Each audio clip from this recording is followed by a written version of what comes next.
이번 시간에는 실천기술 이론의 발달이라는 목차를 가지고 어떻게 실천 모델들이 또는 사회복지 실천의 이론들이 발달해 왔는지를 쭉 정리해 보도록 하겠습니다. 1915년에 프렉스너의 비판 이후에 소위 미국 사회복지가 발칵 뒤집히면서 전문직으로 자리 잡기 위한 노력이 아주 열화와 같이 일어나게 되죠. 그때 결정적인 역할을 했던 것이 바로 1917년에 리치몬드 여사가 사회진단이란 책을 펴내면서 처음으로 사회복지 실천에 대한 개념을 정립하게 됩니다. 바로 이런 과정에서 1920년을 전후해서 정신분석 이론이 사회복지 실천에 도입이 되게 됩니다. 그러면서 1920년대부터 실천 모델, 실천 이론들이 만들어지게 되는데 바로 우리가 패러다임, 관점, 이론, 모델 이런 그 지식의 체계를 본 적이 있지 않습니까?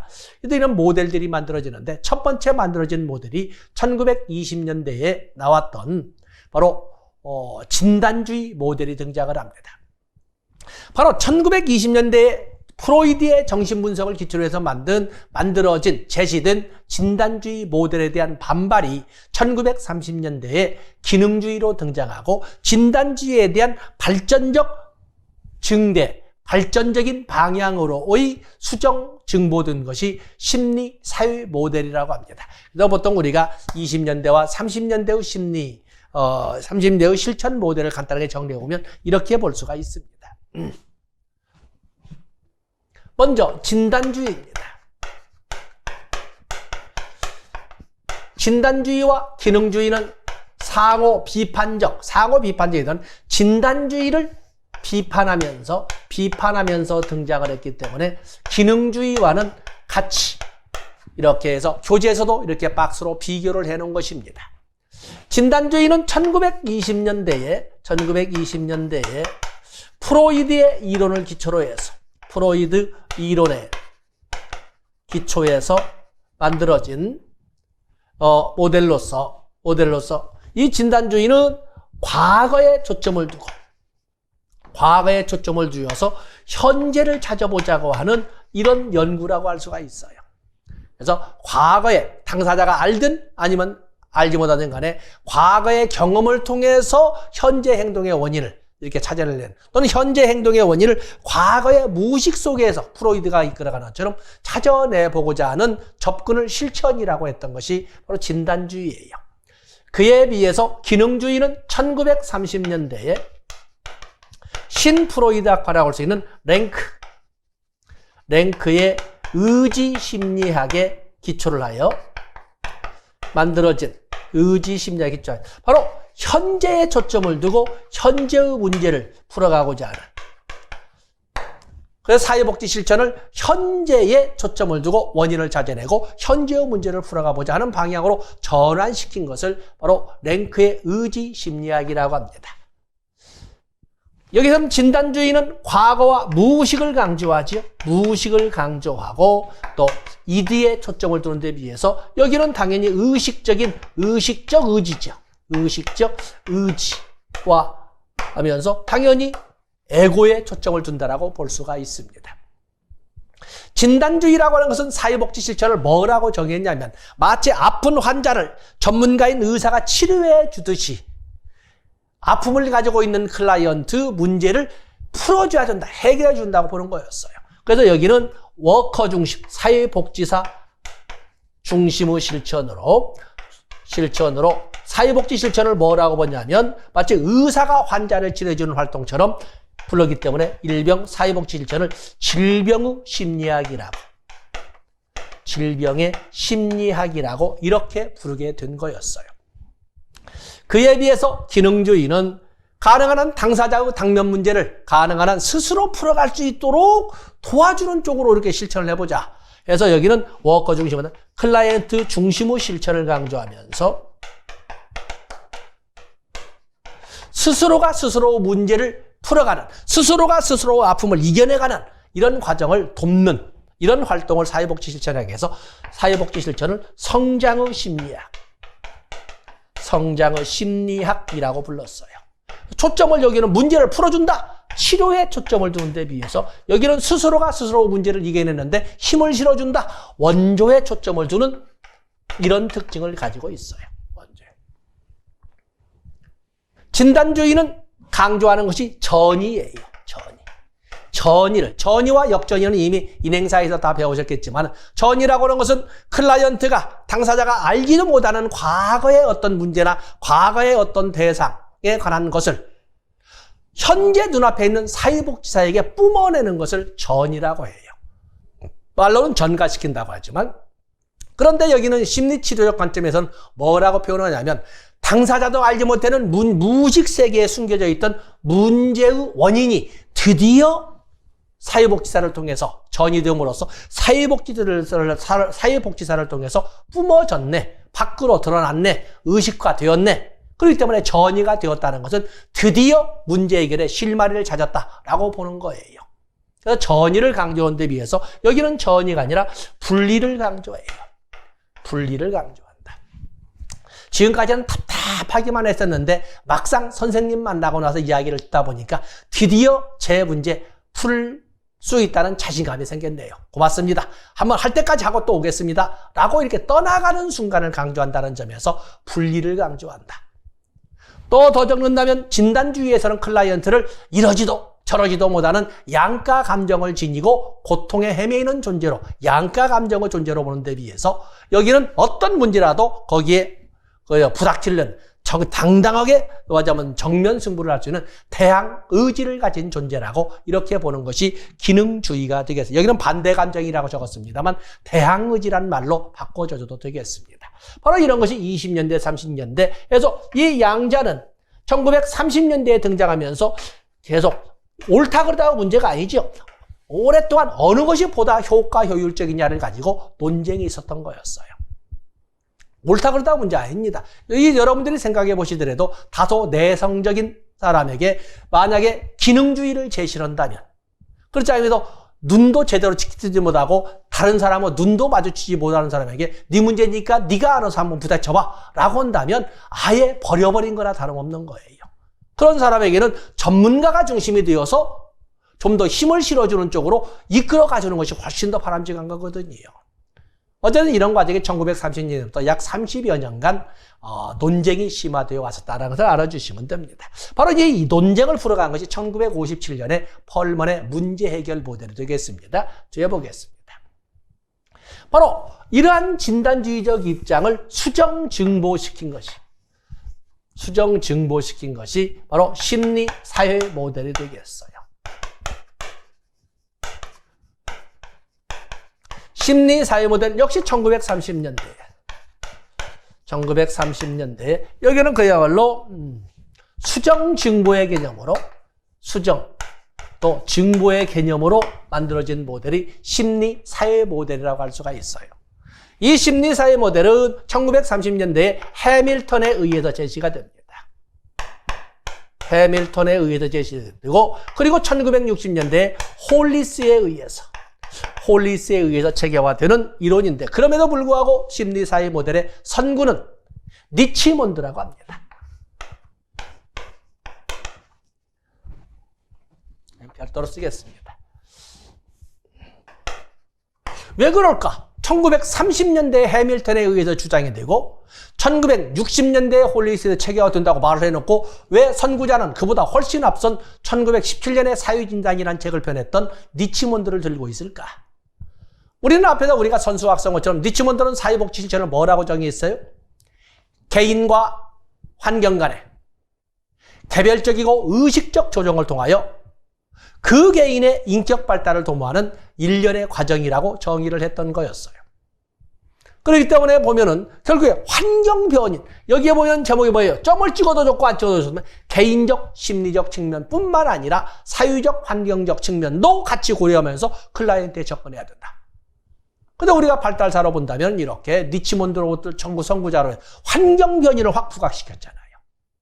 종래는 정신분석적 접근, 진단주의의 바탕을 두어서 정신분석적 접근으로 개인적 심리적 측면으로만 접근하던 실천이 이제는 리치몬드의 주장에 의해서 환경 변인도 같이 반영이 됐잖아요. 차이가 있다면 리치몬드에서 해밀턴을 거쳐서 헐리스로 가면서 과거로 가면 갈수록 개인적 심리적 측면의 비중을 더 크게 잡았던 것이고, 현대 사회로 오면 올수록 사회적 환경적 측면의 비중을 크게 잡았던 거에 차이가 있는 거예요.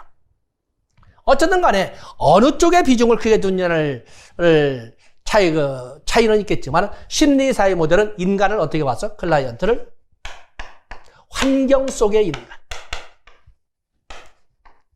또는 상황 속의 인간이라고 하는 PIE의 관점으로 이렇게 설정을 했던 거였어요.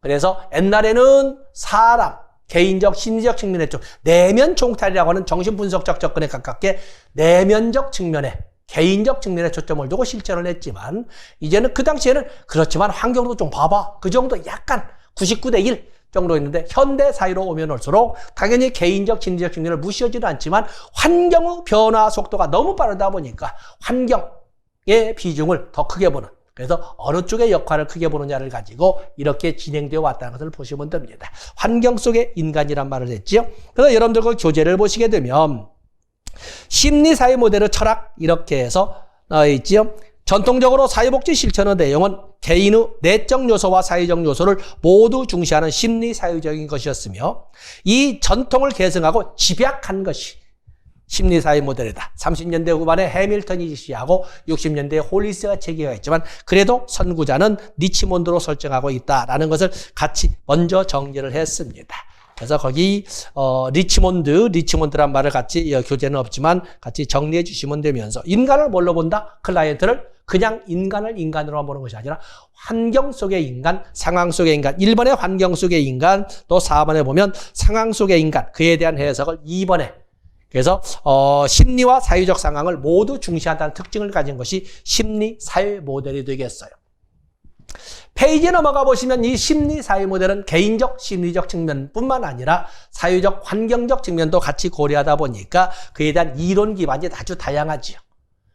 당연히 1960년대를 기점으로 시들어가던 정신분석 이론, 그것을 1980년대 다시 부활시킨 대상관계 이론, 그런가 하면 자아 이론도 또는 인류학도 또는 체계 이론도 모두 이 심리사회 이론의 이론적 기반으로서의 지위를 가지고 있다라는 것을 알아주시면서 대상관계 이론은 별도로 여러분들이 읽어주시면 되겠습니다. 중요한 것은 심리사회 모델은 1960년대에 홀리스가 체계했는데 특히 개입 기법의 중요성이 있습니다. 그래서 이 심리사회 모델은 직접적 개입과 간접적 개입으로 가장 대표적인데 바로 거기에서 문제가 나옵니다. 우리가 일반적으로 실천해서 직접적 개입이라는 것은 클라이언트와의 직접적 접촉을 통해서 도움을 제공하는 것은 직접적 개입 또는 직접적 서비스 제공이라는 것이고 클라이언트와의 직접적 접촉이 없이도 도움이 제공될 수 있다면 간접적 서비스 제공이라고 하고 있는 것입니다. 바로 그거에 대한 하나의 주된 이론이 홀리스에 의해서 제시가 된 겁니다. 그래서 여기 보면 직접적 개입 그리고 간접적 개입을 이렇게 지면당 쓰지 않냐. 직접적 개입으로서는 지시하기 기법, 지지하기 기법. 지시하기 기법은 직접 영향 주기라고도 하고 지지하기는 받쳐주기, 엉덩이 떠받치는 받쳐주기 기법이라고 합니다. 그럼 환기법, 탐색, 묘사, 환기법. 그리고 고찰을 3개를 넣습니다. 과거의 경험이 어떤 영향을 미치고 있는지를 분석해 가면서 한다는 발달적 고찰, 인간 상황 고찰, 유형 역동 고찰 이런 등등의 단어가 나오면 클라이언트와의 직접적 접촉을 통해서 도움을 제공하는 실천 과정, 직접적 개입이다. 그에 비해서 만나지 않고서도 도움을 주는 방법으로 다양한 구체적 서비스의 제공이라든지 의료라든지 이런 것도 있지만 여기에는 홀리스는 특히 환경 조성이나 환경 조정을 대표적인 간접적 개입 기법으로 제시를 했던 거였어요. 저는 지금 여기 제목으로만 설명을 했습니다만 특히 여러분들 거기 교재에 있는 것처럼 심리사회 모델의 개입 기법에서 지시하기, 지지하기 또는 환기법이나 탐색묘사 환기법은 여러분들 특히 거기 탐색묘사 환기법 볼까요?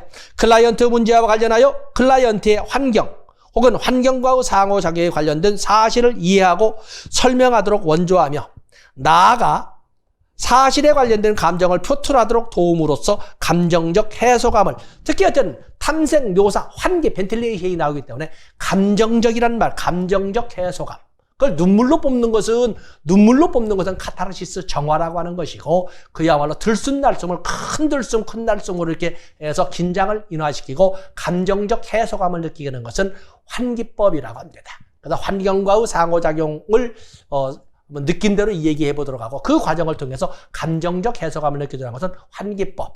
그래서 탐색, 묘사, 환기법이라고 합니다. 그 외에도 고찰 3가지라고 그랬죠. 인간 상황 고찰, 유형 역동 고찰, 팔달력 고찰. 바로 이 어쨌든 탐색, 묘사, 환기부터 시작해서 이 고찰까지는 무조건 나온다. 사례를 가지고 출제가 된다라고 설명할 수가 있습니다. 거기는 중요 표시하셔서 지시학이나 지지학이나 이런 정도는 여러분들이 읽어볼 수 있습니다만, 적어도 탐색, 묘사, 환기법, 인간 상황 고찰, 발달적 고찰, 유형 역동 고찰은 반드시 나온다라고 보고 여러분들이 체크를 해주셔야 되겠습니다. 실사례와 연결시키도록 할 겁니다. 다음에 간접적 개입으로는 다음 페이지 구체적 서비스 제공도 있고 여러 가지가 있고 있지만, 의료도 있지만 대표적인 것은 환경 조성을 통해서 도움을 줄 수 있다라고 했던 것이 되겠습니다. 그래서 심리사회 모델이 이렇게 나와 있는 거죠. 심리사회 모델. 다음에는 우리가 볼 것이 인지행동 모델을 제시를 했습니다. 인지행동 모델. 그냥 쓰겠습니다. 인지행동 모델은, 여기는 인지행동 모델은 뭐냐면 문제의 원인은 어디에서 찾는다? 잘못된 인지, 잘못된 사고, 잘못된 띵크, 잘못된 생각에서 찾는다는 것입니다. 생각이 잘못되기 때문에, 물론 논문이야 서양애들이 적었지만, 그러나 우리 어른들이나 우리의 할머니는 옛날부터 알고 있었어. 생각만 바꾸면, 마음만 바꿔먹으면, 이런 말 많이 하지 않습니까? 그게 바로 인지행동 이론입니다. 문제의 원인은 생각이 잘못되어서 문제가 발생했다고 보는 것입니다. 그렇다면 해결책은 바로 잘못된 인지의 수정만 될 수 있다. 잘못된 생각만 바꿔질 수 있다면 문제는 해결될 수 있다고 봅니다. 그러면서 전략은 구조적이면서 교육적인 접근.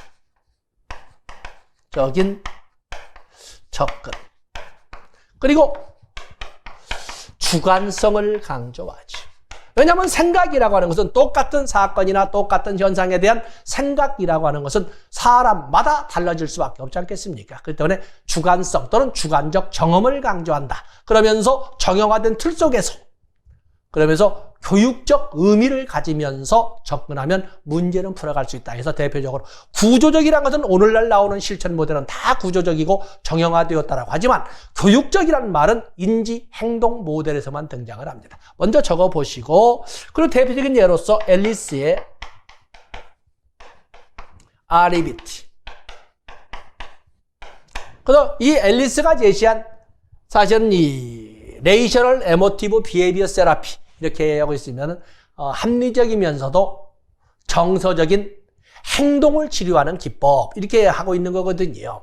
바로 여기에서 바로 구조적이면서 교육적인 접근으로 A, B, C, D, E 전략이 제시가 되어 있고, 바로 여기에서도 곧잘 나오고 있는 거죠. 그런가 하면 아론백의 인지치료도 있습니다. 이 양자는 똑같이 문제의 발생 원인을 잘못된 생각에서 찾고 있는데, 잘못된 생각에 대한 표현이 다릅니다. 앨리스는 REBT에서 합리적이면서도 정서적인 행동을 치료한다는 기법에서 잘못된 생각의 개념을 비합리적 신념이란 말로 썼어요. 그에 비해서 아론백은 잘못된 인지, 잘못된 사고라는 개념을 정보 처리 과정상의 인지적 오류라고 설명을 했어요. 그래서 여기는 이제 화살표가 꼴로 가는 거죠. 인지적 오류가 습관화된 잘못된 인지구조, 잘못된 스키마를 만들고, 바로 이 잘못된 인지구조인 스키마가 잘못된 습관화된 생각, 잘못된 자동적 사고를 만들고, 바로 이 잘못된 자동적 사고가 문제 행동을 야기하는 것이다. 그렇기 때문에 인지적 오류라고 하는 또는 인지적 왜곡이라고 하는 것만 고쳐줄 수 있다면 잘못된 인지 구조도 바뀌어지게 되는 것이고 잘못된 스키마가 바꿔진다면 잘못된 습관적 사고, 자동적 사고도 바꿔질 것이고 그 과정을 통해서 문제 행동도 치유되게 된다라고 하는 일이 아론 벡의 이론이었어요. 아론 벡의 이론의 출제가 되는 것은 바로 인지적 오류가 뭐냐는 거죠. 인지적 오류가 뭐냐. 자, 이걸 우리가 교재를 가지고 정리를 하도록 하겠습니다. 교재를 보세요. 자, 거기에 보시면 인지행동 모델의 철학과 개념에서 1번에 보시면 문제의 원인이 되는 비합리적 신념이나 왜곡된 사고를 확인, 점검하고 재평가해서 수정할 수 있도록 원조하는 것을 사회복지 실천이라고 한다. 이렇게 이제 우리가 문장을 풀어볼 수가 있습니다. 인지행동 모델의 치료 과정은 문제를 일으키는 잘못된 가정과 사고의 유형을 확인, 점검, 재평가해서 이렇게 되어 있죠. 그래서 수정하도록 격려하고 원조하는 것이다. 특징은 밑에 크게 구조화된 접근, 교육적 접근 이렇게 했죠. 구조화된 접근에서 거기 1번에 주관적 경험을 강조했다. 또는 주관적 경험의 독특성을 중요한다. 생각이라고 하는 건 똑같은 사건이나 똑같은 대상이나 똑같은 현상에 대해서도 생각은 사람마다 다를 수밖에 없지 않겠습니까? 그래서 주관적 경험의 독특성을 강조한다. 그리고 오늘날에는 4번이야 모든 현대판 실천 모델은 모두 정신분석과는 다르게 어떤 정신분석은 시간 제한적 단기 치료라는 특징을 가지고 있습니다. 그러면서 교육적 접근, 이 교육적 접근이라고 해서 마치 일방적으로 가르치고 배우는 이런 관점이 아니고 여기 중요한 것은 소크라테스식 문답법입니다. 소크라테스식 문답법이라고 하는 것은 선생님은 단지 화두만 끄집어낼 뿐입니다. 왜 이렇게 날씨가 좋을까라고 날씨가 좋다는 말만 하고 지나가는 겁니다. 그러면 학습자들이 왜 이렇게 날씨가 좋은지에 대해서 고민을 하는 거지. 비가 오는데도 왜 선생님은 날씨가 좋다고 할까? 아니면 이게 몸도 안 좋은데 왜 날씨가 좋다고 할까? 이런 것들을 분석을 하는 거예요. 소크라테스식 문답법이라고 하는 조산술, 애 낳는 고통을 수반해서 그야말로 하나의 진리나 지식을 터득해 가는 이런 과정을 교육이라고 하는 방법이거든요. 그렇기 때문에 이 교육적 접근이라는 것은 일방적으로 선생님이 가르치고 학생은 일방적으로 받아들이기만 하는 것을 말하는 것이 아니라 화두만 끄집어내고 실질적인 지혜를 터득하는 것은 클라이언트 스스로라는 것입니다. 소크라테스 문답법 나와 있고, 그리고 자신과 타인을 위한 무조건적 관심, 해설 달지 않겠습니다. 이런 특징을 보여주는 것이 인지행동 모델인데 대표적인 이론으로서는 바로 앨리스의 RBT가 있고 다음 페이지에 넘어가 보면 아론 벡의 인지치료가 있습니다. 잘못된 생각이라고 하는 비합리적 신념을 치유하는 방법으로서 내세운 전략이 구조적이면서 교육적 전략으로 A, B, C, D, E 전략을 제시한 거였어요. 그래서 A라고 하는 것은 선행사건이고 B라고 하는 것은 행동이 아닙니다. B라고 하는 것은 그런 사건유에 대한 하나의 생각, 신념을 말합니다. C라고 하는 것은 콘스퀀스라고 이렇게 설명을 하고 결과 이렇게 하지만 사실은 문제 행동입니다. 일반적으로 사람들은 선행사건 A가 있기 때문에 C가 나온 거다라고 설명을 하지만 그걸 부정한 것이 앨리스입니다. A 때문에 C가 생긴 것이 아니라 그런 A와 같은 사건에 대한 잘못된 빌리프가 B가 C를 만든 것이다.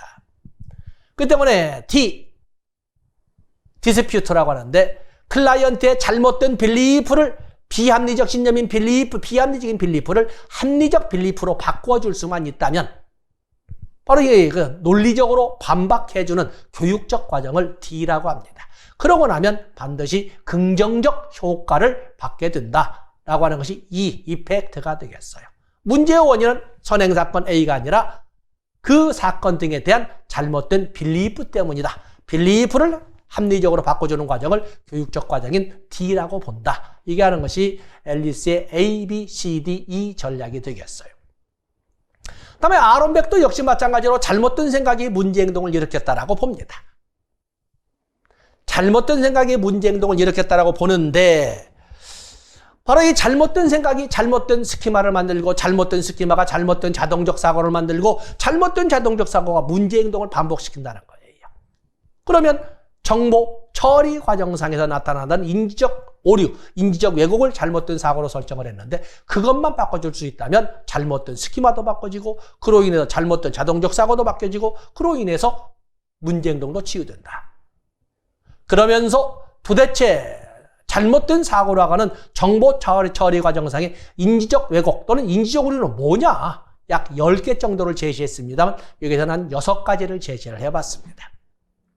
과잉 일반화나 이무적 선택이나 이무적 추론이나 또는 선택적 추상화 또는 흑백 논리, 이분법적 사고죠. 또는 내 탓으로 돌리기, 사적으로 돌리기라고도 합니다. 또는 과잉, 또는 확대, 과잉이나 과소, 해석 뭐 이런 등등을 예로 들었습니다. 여기는 어떻게 출제가 되냐면 실질적인 사례를 가지고 출제가 될 겁니다. 과잉 일반화, 지나친 일반화라고 하는 것은 연관되지 않은 사건에도 거기 보면 연관되지 않은 사건에 대한 결론이나 법칙을 끌어내서 관련 없는 상황에도 광범위하게 이렇게 접목을 시키는 것은 과잉 일반화라고 하는 것입니다. 그래서 하나하나 별개의 사건을 가지고 결론을 내린 후 그것을 비논리적으로 확장시켜서 적용시키는 이런 오류를 과잉 일반화라고 하는 것입니다. 이무적 추론이라고 하는 것은 어떤 증거도 없으면서 그야말로 자기의 맹신을 마치 절대 명제인 것 마냥 강요하는 것을 이무적 추론이라고 합니다. 똥꼬집을 피우는 거지. 선택적 추상화라고 하는 것은 본질도 아닌 사소로운 부분을 가지고 마치 전체인 것 마냥 이렇게 오도하는 것을 선택적 추상화, 선택적 추론이라고 합니다. 그에 비해서 오늘날의 중간 부분이 얼마나 많습니까? 옛날에는 빨강, 파랑, 노랑만의 색깔이 있던 것이 7개 빨주, 노초, 파남보로 바뀌었던 것이 요즘 컴퓨터 색깔을 보면 우리도 상상할 수 없고 우리의 표현력으로도 표현할 수 없는 얼마나 많은 색깔들이 있습니까? 퍼지라고 하든 할로겐이라고 하든 이런 교집합 또는 중간 영역이 많은데도 불구하고 오득 세상에 존재하는 것은 흑, 백, 양 극단치로만 분석하는 이런 잘못된 사고적 접근을 우리가 흑백 논리, 이분법적 사고라고 하고 있는 것입니다. 또는 과장이나 축소 또는 개인화, 사적으로 돌리기 이런 것 등을 아론백이 제시한 잘못된 인지적 오류, 인지적 왜곡의 예로서 설명하고 있는데 실질적인 사례와 접목시켜서 여러분들이 학습하시면 됩니다. 그래서 문제 푸는 기간이 된다면, 기회가 된다면 이를 가지고 한번 접목을 시켜보도록 하겠습니다. 만약에 궁금하신다면 홈페이지에 또 탑재를 하도록 하겠습니다. 그다음에 행동수정 이론이라고 하는 것은 행동수정 이론은 바로 행동주의의 학습이론, 환경절정론을 실천 영역에 접목시킨 거죠. 그래서 거기 보시면 행동수정 이론은 1960년대에 정신분석에 대한 비판, 도대체 무엇을 대상으로 다루는지도 모르면서 뒤지기만 하는 정신분석에 대한 비판으로 누가 봐도 과학으로 인정받으면 누가 봐도 고개를 끄덕거리게끔 접근해보자. 그래서 연구의 대상을 누구나 봐도 똑같이 볼 수 있는 관찰 가능한 대상만을 가지고 연구를 하기 시작한 행동주의 이론이 접목되기 시작한 거예요. 그래서 이런 정신분석에 대한 비판적 분위기 속에서 연구가 되다가 1970년에 토마스에 의해서 제시가 된 이론이 바로 행동수정 이론이 되겠습니다. 거기 배경 지식 보시면서 2번 행동수정 모형은 1970년 토마스에 의해서 주장된 것으로 학습이론, 즉 행동주의의 환경절정론에 기초를 두고 있다. 거기 보면 이론적 가정, 행동수정 모델의 기본 개념 보시면서 이론적 가정을 보시면 모든 행동을 동일한 원리로 설명한다. 이 말은 뭐냐면 인간이라면 누구나 다 그래. 인간이라면 누구나 환경으로부터 자유로울 수는 없어. 인간이라면 누구나 환경으로부터 받는 영향을 동일한 과정을 통해서 또는 획일적인 단어를 써서 영향을 받게 되는 거야 라고 하는 절대론적 관점에 있습니다. 그래서 모든 행동을 동일한 원리로 설명한다. 대부분 행동은 학습된 것이다. 이게 바로 학습이론 또는 환경결정론입니다. 관찰 가능한 행동을 대상으로 한다. 현재의 행동을 중요시하는, 현재에 중요시하는 거지. 정신분석은 과거 아닙니까? 바로 이것이 행동수정 모델로 페이지 넘어가 보시면 행동수정 모델의 다양한 기법을 예를 들었습니다만 다른 건 자체한다 하더라도 여러분들은 인행사에서 배웠던 것처럼 강화와 벌, 스키너의 대표적인 행동주의 이론으로서 스키너의 이론을 접목시키고 있는데 스키너는 강화나 보상 또는 벌을 통한 행동의 변화를 학습이라고 설명하지 않았습니까? 강화가 뭐냐? 벌은 뭐냐? 강화라고 하는 것은 이미 배우신 것처럼 바람직한 행동의 발생 빈도를 높이는 것을 강화라고 하는데 어떻게 바람직한 행동의 발생 빈도를 높일 것인가? 라는 것이고 정적 강화, 부적 강화로 이렇게 설명하지 않았습니까? 정적 강화 또는 적극적 강화라고 하는 것은 쾌작을 정적, 플러스라고 하는 포지티브라고 하는 것은 더하기의 개념이라고 그랬지요. 그래서 뭔가를 제시, 제공 또는 부가함으로써 바람직한 행동의 발생 빈도를 높이는 것은 정적 강화라고 그랬고 네가티브라고 하는 단어는 마이너스, 뭔가 제시 또는 배제 또는 박탈 이렇게 시켜보자면 불쾌 자극을 제거시켜 줌으로써 바람직한 행동을 더 잘할 수 있도록 하는 것은 부적 강화라고 합니다. 그런가 하면 여기에서 그냥 처벌이라는 단어로 간략하게 적었지만은 좀 더 확대시킨다면 퍼니시먼트라는 건 뭐예요? 바람직하지 못한 행동의 발생 빈도를 낮추는 것. 바람직하지 못한 행동의 발생 빈도를 낮추는 것을 벌이라고 그랬어요. 어떻게 낮출 것인가라고 할 적에 정적 처벌과 부적 처벌로 나눴다는 것도 우리가 인행사를 통해서 이미 선수학습을 했던 것입니다. 다른 것도 많지만 특히 여기서는 복습점에서 정적 강화, 부적 강화는 적어놨고 처벌도 다시 떠올려서 인행사에서 학습했던 것을 다시 끄집어 오시는 것이 좋으리라고 보고 있습니다. 그래서 거기 보면은 11번에 반두라가 주장했던 모델링도 있지요. 대부분의 행동은 다른 사람이 행동하는 걸 보고 모방 학습될 수도 있다. 그렇죠. 그래서 인지적 행동주의를 주장했던 반두라의 이론은 우리가 바로 여기 나오는 모델링이라는 단어를 통해서 끄집어낼 수도 있습니다. 밑에는 좀 심화학습으로 상당 기법을 이렇게 심화학습으로 많이 적어놨습니다만 거기는 시험 전에 시간이 나시면 한번 보시고 그냥 강화, 벌 그리고 우리가 인용했던 반두라의 모방학습, 관찰학습, 사유학습에서 모델링의 개념을 가지고 가시면 되겠습니다. 자, 이 시간 여기까지 하고 다음 시간에는 과제 중심 모델부터 시작하도록 하겠습니다. 고맙습니다.